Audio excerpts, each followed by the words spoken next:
Aici la lucerna asta cum o răsărit. Prima mea cultură. Luțărnă, Cum dar eu ți se dau. pare? E minunat. Bă, dar e luțerna aia? Lucernă sau lucernă? Sau Sau o văz.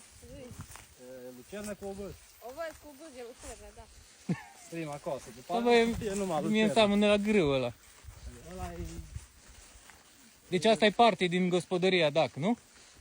A, e parte... Da. Cum ți se pare de la? E minunat. În care lucru eu. Ce minunat.